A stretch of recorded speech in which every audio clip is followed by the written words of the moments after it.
going on, Facebook?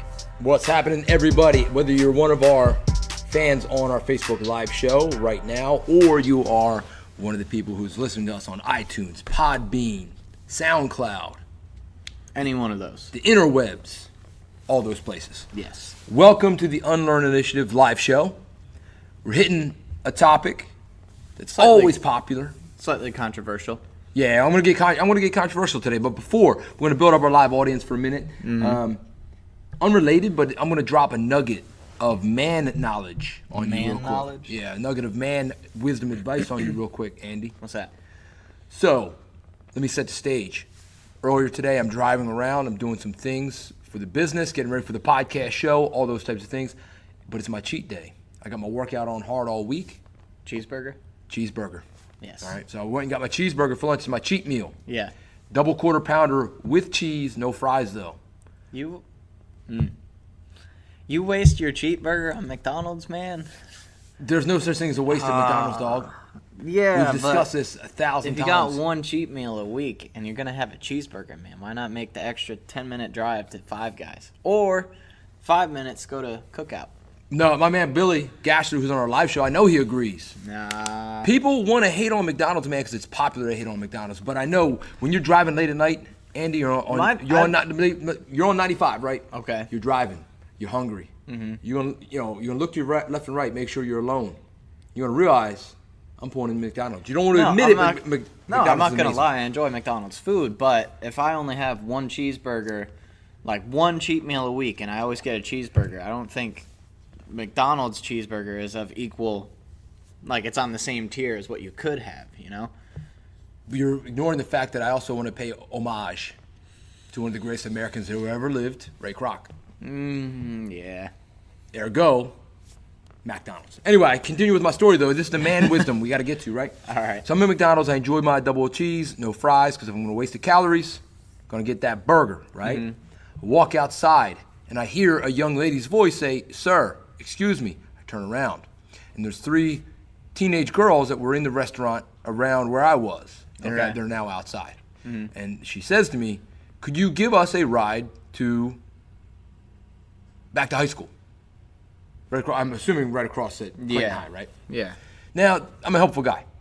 I'm the type of person who wants to help people out. However, I had to tell her, hey, and I literally said, I don't think that's a good idea. Yeah. Right? Even though it's midday, right? And this is where, I know of a lot of people who make bad decisions, right? As a grown adult, there's no reason why I should be driving around with 3 teenage girls in my car that I don't know. Yeah. You follow what I'm saying? Oh, yeah. Right? So this thing, in America, we always have this excuse, people do stupid things and they have this excuse, well, I didn't mean anything harmful by it or whatever, you know what I'm saying? It's like, why would you put yourself in a situation like that? Yeah, stop right? and think.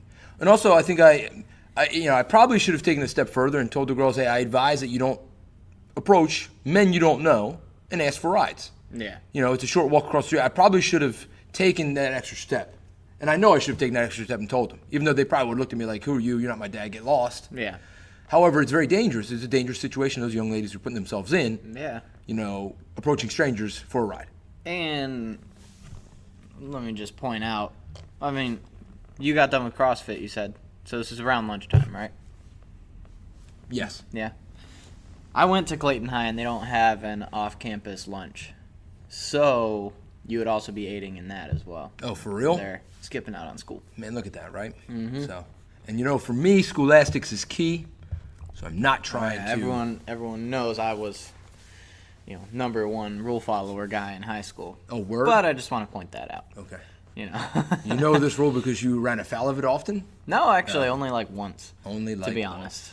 honest. But you didn't know the rule until afterwards, right now. Oh no. Yeah, I had no idea at the time. All right, so let's talk about it. Next Yeah. month is, for lack of a better term, Bully Awareness Month. It's where we're going to really be, in as a nation, really looking. October is one where we look at this a lot. And if you've been following kind of where my things have gone over the past couple weeks, this is a focus for me right now. Yeah. Okay? The kids are back in school.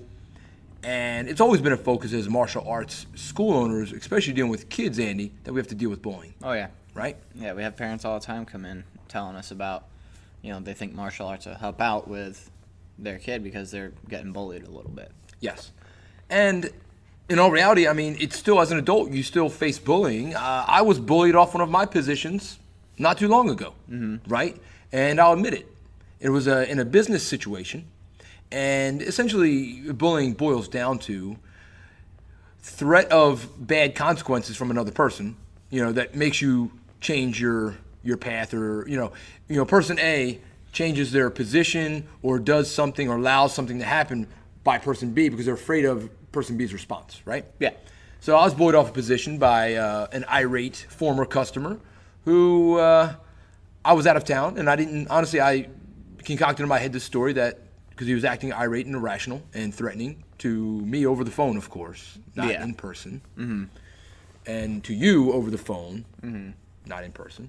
But since I wasn't in town, I relented on my position to this man because I didn't want him to. I was fearful that he would come in and act a fool and cause a scene because he was already demonstrating irrational behavior, cause a scene for you, for Trish, or for our families. So I pulled back on my position, right? Yeah. I mean, that's, me acquiescing to bullying. Now, interestingly enough, you know this, Andy. I've crossed paths with the man twice, to some degree. Yeah. In public. Yeah. What did he say to me when he came by? Would you like me to demonstrate? Yes. Oh, that's you saying nothing? Yes. Yeah, but see, you're even going further because you're actually looking at me. Yeah. His eyes beat a hasty retreat once he saw my image. So it's easy to be, and then, that's why I'm fine with it. It's easy to be a telephone tough guy. I've encountered them in my life. If that's what somebody needs to feel good about themselves, fine. But anyway, bullying happens to all of us. Always, it can happen all the time. So with our kids, though, it's much more extreme and much more evident. Oh, yeah. Right? So what are your thoughts on that, sir? Yeah, I mean, I agree. We've discussed this before that, no one ages out of bullying. In our original bully podcast, we talked about that. But I think the main difference is that as adults, we're a little bit more well-equipped to deal with it for the most part than kids are. Kids are still young and vulnerable and might not even really understand the gravity of what's going on. Yes. Yes, and I think, I think the difference, bullying changes a bit, from kid to adult, where a kid, a lot of times the person who's engaging in the bullying behavior is doing negative things to another person to make themselves feel better or for their own enjoyment. Yes. Whereas in the adult world, it seems that the bullying happens more, not for when the person who is engaging, the actor in the bullying, the one who's engaging in it, isn't doing it for their own personal enjoyment, more for their own personal gain. Yeah. To gain money, gain status, to pull or take money or status away from you, those types of things. Yeah. Obviously, there are those scumbags out there who are also doing it for their own personal amusement. Sexual harassment's a form of bullying. Being a grown adult and making fun of kids, I would say it's for your own enjoyment and is bullying. We had a podcast about news anchors who were making fun of a child for their own enjoyment and ratings. Yep. Bullying, right? And that takes me to our first article that we're going to discuss today. And if you're just listening, that was the sound of an article making an entrance. Yes. Flew in on its own. I learned that I learned that from Rush Limbaugh, I believe. I believe he, or when he's done with an article, he crumples it up. Yeah. Makes an audible sound. Who knows? It's probably some kind of thing he hits on a computer and makes. Yeah, he has a little sound bite of it. So, I don't watch the news. I don't consume the news, Andy, as most of us know. However, I do get Google alerts on certain subjects that are very, that I'm passionate about. Yeah. If you're not familiar with the Google alert, you literally just set it in your email. I want to be emailed when every day articles that got published about this topic. Yes. And bullying is one that I follow to see what's going on there so I can stay in tune with what's happening and be able to be a resource to parents and kids and everything, right? Yep. So this one came across my desk, my proverbial cyber desk. Yes. And it's an open letter to our first bully. And in the article, there's a picture who I believe to be a young Donald Trump. A baby picture of Donald Trump. And then at the end of the article, it seems to be, yet again, President Donald Trump as a young teen, right? Okay. Now, you may be asking yourself, Andy, what does President Trump have to do with this article? I've read the article. You want me to tell you? Yes. Absolutely nothing. Nothing. Okay. So President Trump is not named at all in this. No. And in this article, is President Trump an actor or a antagonizer or a victim of any kind of bullying behavior. No. So he's non-existent as a whole. Yeah. The only mention of Trump on this page is actually an ad on the side. Oh, okay. But that's it. Yeah. Okay. So anyway, so the point of this, I'll give you the bare bones. This woman writes that she's at the park with mutual friends and their kids, and their 5-year-old kids. Mm-hmm. And the bully, the little bully as she calls him, continually in the article, throws her daughter down and wrestles her around a little bit. Now I don't know how extreme the incident was. I'm not there. Yeah. No one knows for sure other than the kids. But considering there's a high level of hyperbole in this article in general, one could assume that it might be blown out of proportion. Yeah, but even a bit. But what she writes about the physical activity seems not to be that big of a deal in all reality, right? I mean, that's kind of how young kids engage. Yeah. So this is what I've got some things highlighted. Referring to the child as little bully and bully often, which I disagree with, especially with a 5-year-old. Not yet 5. Yeah, so not it could yet. be like 3-4 years old. Not yet 5. So she's already labeling this child a bully, and we know from psychology and research proves that if you have a label and you keep hearing that label, a lot of times you act accordingly to it. Yep. That's why I don't refer to kids as bullies. I refer to kids as the one who engaged in the bullying behavior. Yep. So again, throw back to that first bully one.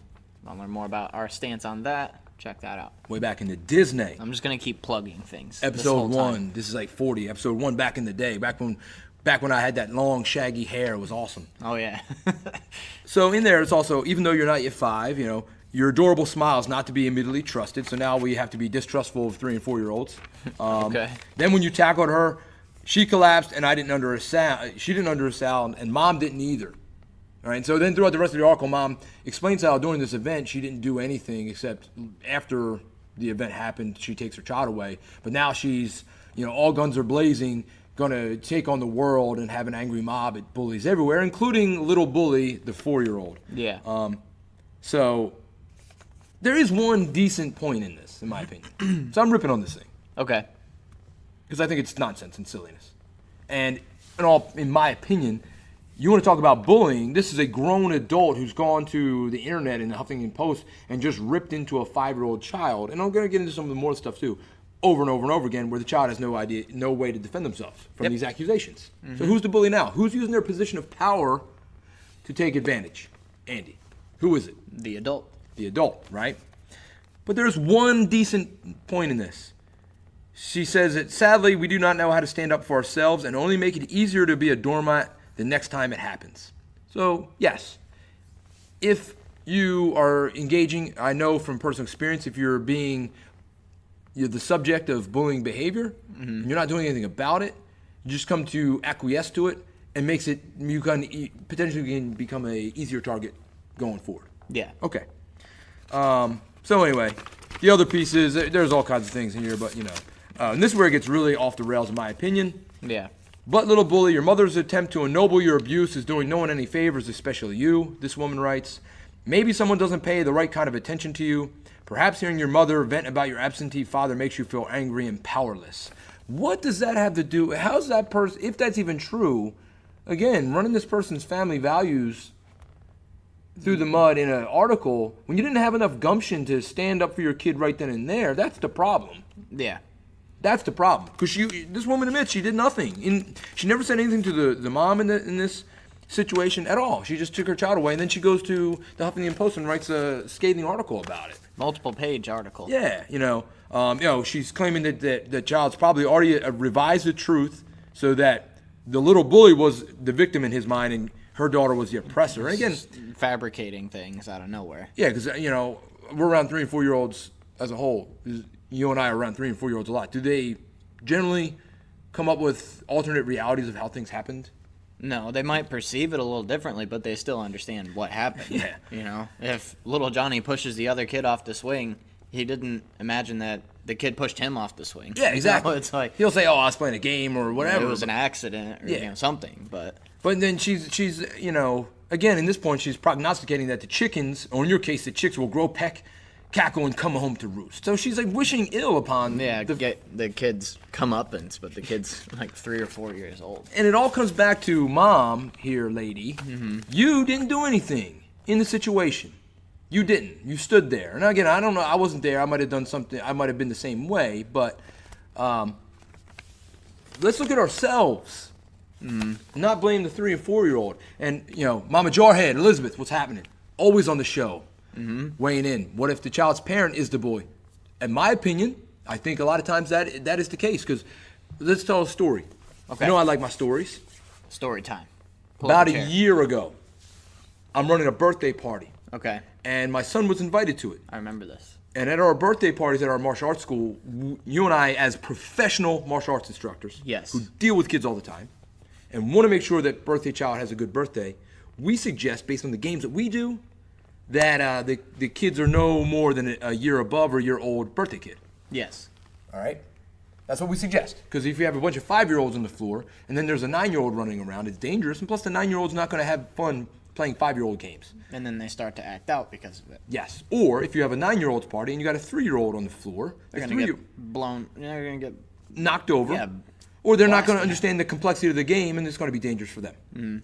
So anyway, in this party, it's a mixed bag. And there's 2 kids there who were acting in behavior that was less than savory, in my opinion. They're older, 9 years old or so. Just talking back to me. I'm a grown man, and they're talking back to me and stuff like that when we're playing games and making sarcastic comments. And it's like, come on, man. I'm a grown man. Just kind of like killing the vibe of the party overall. Yes. So anyway, during the party, my son's there, and I look over, and I see the 9-year-old has my son pinned down. My son wrestles away from it, and I start making my way over there quickly. My son gets up, and he's crying, and it's out of sort for him to cry from physical things. No, I know Gavin. He's a tough kid. Yeah. Now, he'll get upset and cry about things, that 3 and 4-year-olds shouldn't cry about, when his TV show gets turned off unexpectedly, but from physical things, he normally doesn't. Yeah. And I admonished the older kid right then and there. And I told him, don't come near my son again. And flat out. And I didn't care, and I couldn't tell at this point who his parent was. And I didn't care, because if his mom or dad caught feelings about it and came up on me and said, how dare you talk to my kid that way? Well, and I would explain to him. I was like, well, he just hit my kid. Yeah, don't tell your 9-year-old son not to put his hands on my 3-year-old, right? And then I pulled my son aside, and even though he's 3 years old, I coached him on what I wanted him to do. Should this happen again? Yes. Yeah. And he knew exactly what it was. And I'll save that as a cliffhanger. But I explained it to him, what I wanted. And I wouldn't be upset if he executed what I told him to execute. Nope. So anyway, there's my story, right? You have to, and again, I'm not going to blame the 9-year-old kid for it. And towards the end of the party, I do see that his father gets him and they leave. And the dad was right standing next to me when I admonished the kid. It was very clear that I was admonishing him. And I didn't do it and I was irritated, honestly, and I lost my cool a little bit. And it was harsher and sharper than I normally deal with kids. Yeah. But Dad didn't say a word. He didn't say a word, like, again, maybe he just didn't know what was going on, but if someone was admonishing my child, I would want to know why. Yeah. I don't know what I was going to say, but exactly. Like, dude didn't even care. Or I perceive he didn't care. He just sat there. But, oh well. So that's that. All right, so anyway, we're talking about cyberbullying as the main subject. Yes. Bullying in general. Bullying behavior. So then I've got another article. That's Article 2 making its appearance. I don't remember where this one was from. From some major news organization. Okay. And it is how to deal, or the 5 things you must do if your child is being cyberbullied. Explain to us, my friend, what cyberbullying is. Basically, cyberbullying is using phones, internet, things like that to either directly communicate negative things to somebody or to put things out there either anonymously or just put them out there yourself about somebody, like spreading rumors, putting pictures of people, things like that, trying to strong-arm people into doing things by threatening them, things like that. Just anything using a phone or coming up with computer, whatever. Fake Facebook pages for people and painting them in a negative light as if this was their real Facebook page. Yeah, harassing people, things like that. Which honestly, I know a grown martial artist man who was the victim of this by other supposed martial artists. Yeah. Insanity. right? Martial artists are supposed to be about not bullying people, but then they come up with fake Facebook profiles to make fun of somebody. Yeah. Awesome. Anyway, so these are the 5 tips. 1, talk and listen to your kid if they're being cyberbullied. Get others involved if necessary. Yep. Don't confiscate your child's phone. I'm just going to rattle them off real fast, and we'll talk about them. Avoid confronting the bullies directly, and talk to your child about cyberbullying earlier. In fact, according to the article, the sooner the better. As soon as you're even contemplating getting them a phone. That way you would talk about bullying and feeling safe. Now, the point of this article is the cyberbullying has the potential to be worse than regular bullying, because most bullying has to occur when you're in the physical locale. When you and I came up, right? When I was being bullied in 7th grade, really badly, in 8th grade, it only happened when I was in school. Yeah, there wasn't really a way for them to get at you when you weren't there. Yes. Right? As soon as I went home, it stopped. Right? With the cyberbullying bit, though, it continues. It permeates, and it doesn't go away. If somebody posts something bad about you on the interwebs, unless they take it down, it's there forever. Yeah, and even then, it's hard to take down from everything, Yes. Like if someone sends me a nasty text and I delete it off my phone, well, they still have it on their phone, and I can't do anything about that. Yes. But that's when I want to address the one thing that I always see when people talk about cyberbullying is like, dude, just, close your computer. It's not a big deal, but it doesn't work like that. Well, you have to get back on your computer at some point. You have to use your phone at some point. And even if you never get back on your phone or your computer somehow, you're still going to come in contact with the people that you have befriended online and all that too. Yeah. So that's a dumb argument in my opinion. But well, the hurtful words and things, they only have the power that you give to them. Yes. Which I'm not saying to,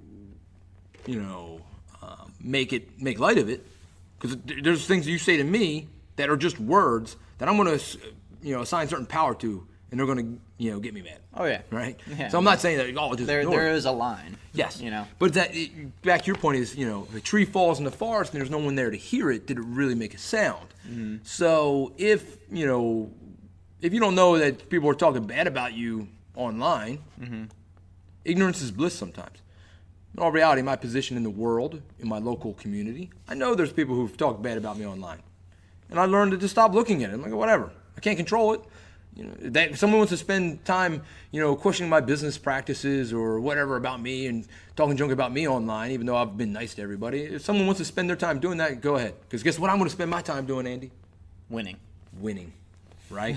Seriously, I'm going to move forward in my own life, spend my time on that, right? You got better things to do than worry about that. But again, I'm a grown adult, and I ended the cycle of bullying when I was a teenager, unlike the people who write articles like this, I'm assuming, who were bullied and never learned how to stop it, and now they're trying to stop it for their kids, living vicariously through their kids, and they come up with a bunch of nonsense, and this is nonsense too, in my opinion. This article's nonsense. There are certain things about it that I'm in agreement with, like if there's something going on, find out what it is by talking to your kid. Of course, that's a good idea, but that's easier said than done. No one wants to admit weakness. Even if it's not actually weakness, it can be perceived that way. Mm-hmm. Like, I'm getting made fun of because I'm this way, It's not easy for anyone, let alone kids. And this usually happens... I mean, cyberbullying is worse when kids actually have a phone of their own, which is middle school to high school, and that's, like, one of the hardest times for kids in general. And that's where statistics show bullying has the greatest fervor in middle school. Yeah. That's where it's the most extreme. Yeah, and I can tell you middle school is the worst for me. Yep.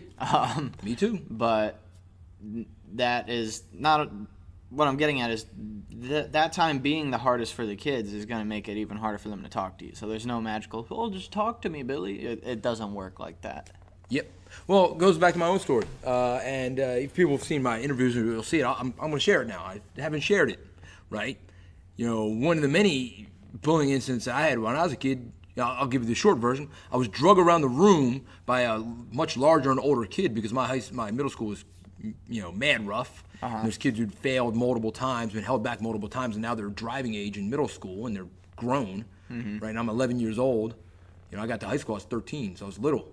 And he drug me around the room and threw me on the wall, and everybody was laughing, and I just laid there stunned, man. I didn't want to get up because I was so embarrassed. Yeah. I'm not going to walk home and tell my dad, who's one of the toughest guys I ever met, or my big brother who never took any any flack from anybody. Oh yeah, I let a guy drag me around a room and I laid there. I'm not going to say that to him. Yeah, no. Right? Very few people would. Yes. Especially at that age. Yes. But there's grown adults that if that happened to them wouldn't say anything. Yes. So expecting the kid to do that it's not feasible. Yes, because I will say. All these the problem is all of these like little tips that people give for how to stop bullying. Yeah, they're great on paper, but they're ignoring the underlying problem. And the underlying problem, because get others involved when necessary. Well, that's the same thing people always say about bullying. And guess what? I probably trotted that line out too before I faced the facts and wanted to admit the facts that I come from a background of a cycle of bullying myself, right? Yeah. Get others involved when necessary. Yeah, of course, but we've been doing that for years. Has it helped bullying? Did it stop? Apparently, kids stabbed one kid to death over bullying in the Bronx this week and stabbed another one almost to death. I didn't even hear about that. Yeah, in the Bronx. He brought a knife to school. Now, was he really being bullied? I don't know, but the story has been trotted out now. The kid was being bullied for living an alternative lifestyle, and he knifed the kid who was engaging in the bullying behavior. He knifed him to death right in history class, and then stabbed another kid in the chest a couple times. Right? Yeah. Don't confiscate their phone. Avoid confronting bullies directly. And I have friends who, and this is where I differ with them, and if people get upset with me, I'm sorry, but if you ask me, 11, 12, 13, 14, 15, 16-year-old doesn't need a phone. Simple as that. Done. Right? Why does an 11-year-old need a cell phone?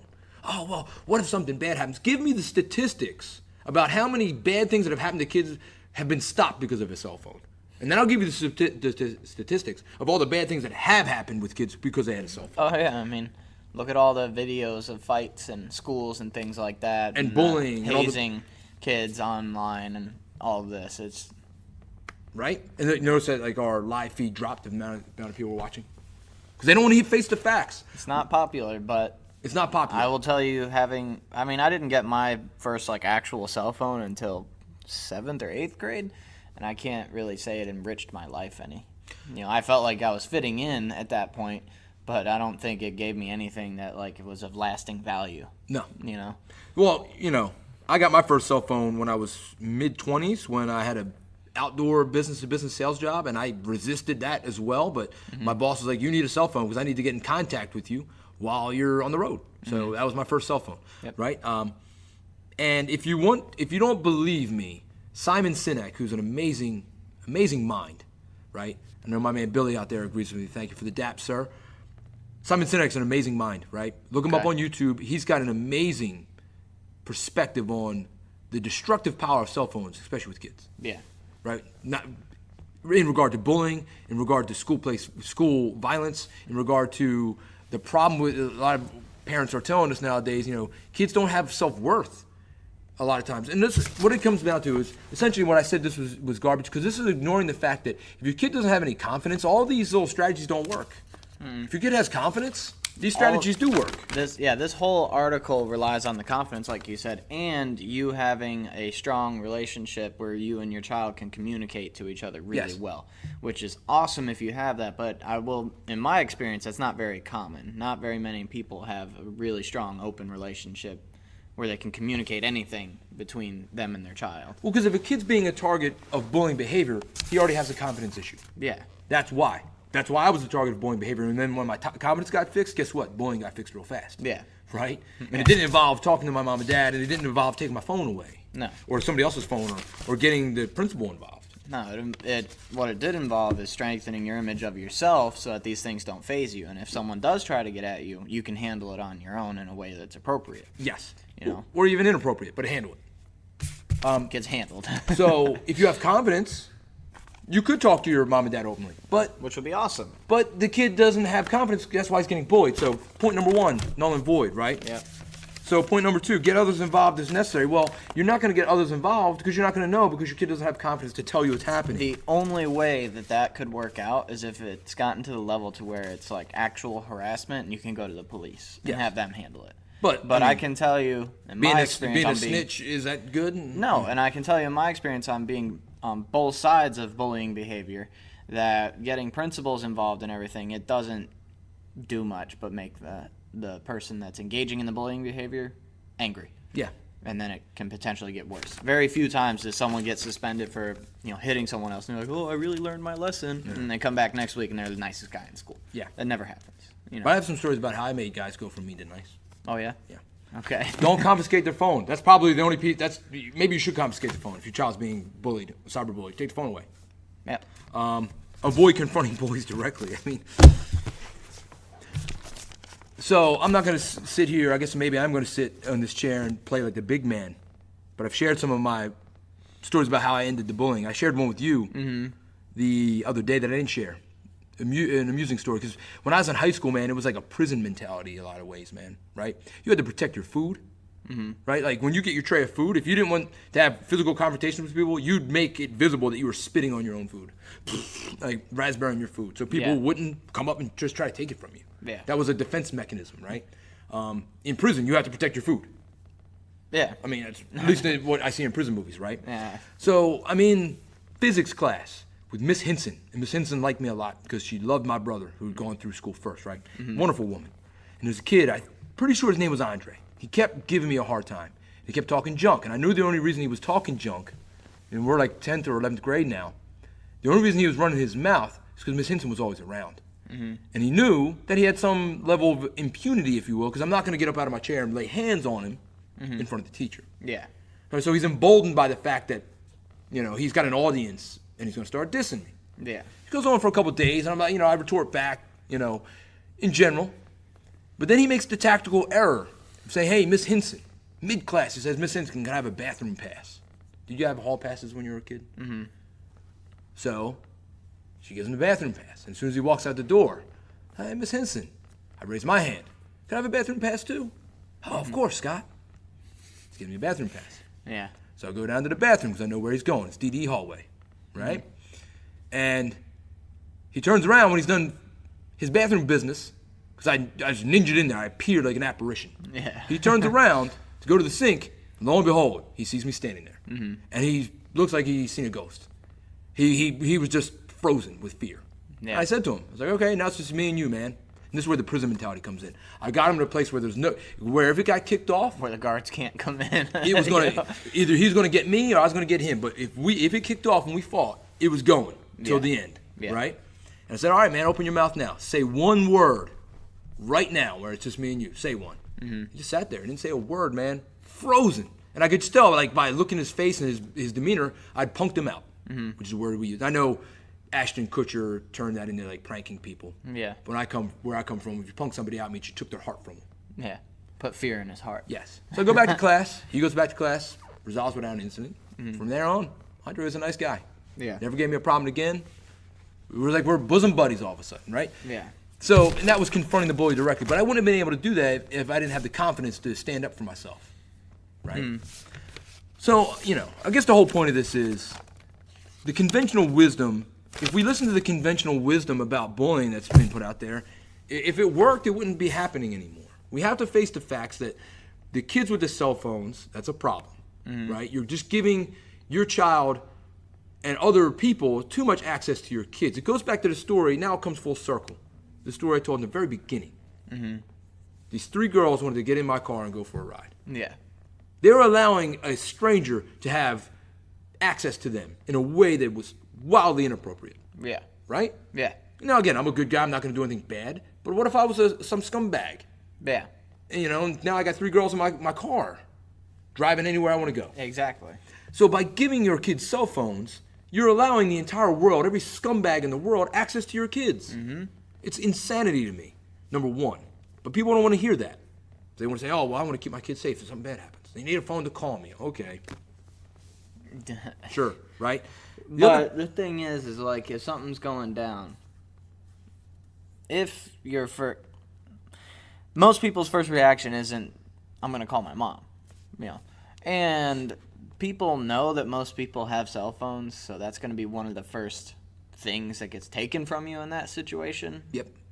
So I just like to put that out there as well. Yeah, it's but so that's the first piece, right? Again, the second piece is, I'm sorry, these zero tolerance things, man. I mean, I'm not trying to make myself out like the big man. It's to go on a street fight everybody, but if you have people who are confident are resistant, to being bullied.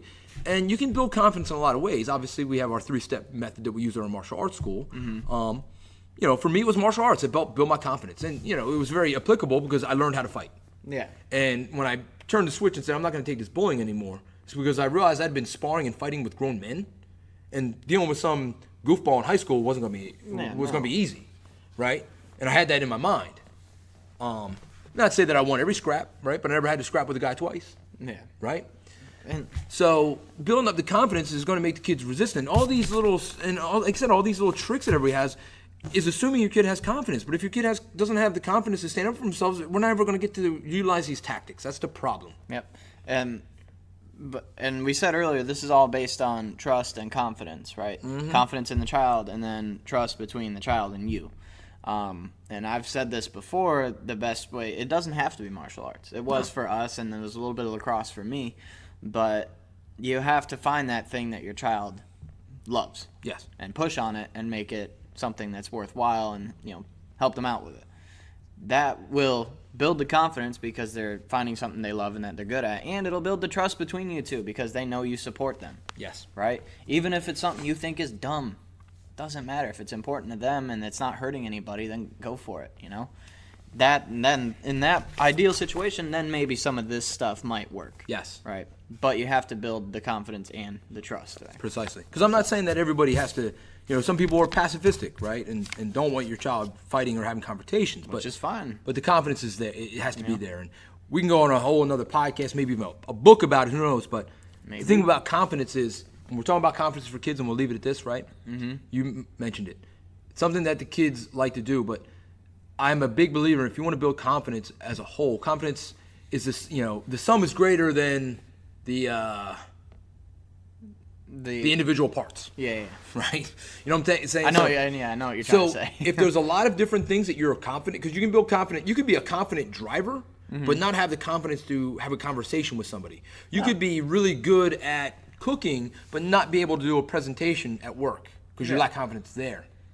Right? So if you build up confidence in a lot of other skills, right, it's like your confidence as a whole gets lifted. Yeah. Right? So you should be, as an adult, as a child, I'm a huge believer in skill-based hobbies and endeavors. Things that you get better at. Because guess what? Watching TV is a hobby. If you spend a lot of time checking your Facebook page, that is your hobby. Can you develop a skill at checking Facebook? I guess maybe your thumb moves a little faster. But not really, right? You don't develop a skill in watching TV. No. So you're not going to build any confidence through watching TV. However, if you say, hey, you like gardening, well, I'm going to become a much better gardener.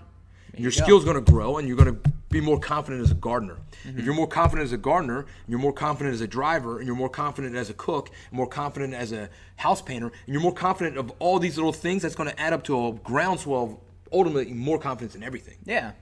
And, it's really that simple. Find something you like, do it. There's something your kid likes, and they've been wanting to do it. Even if it costs you a little bit of money, it's worth investing in them, Yep.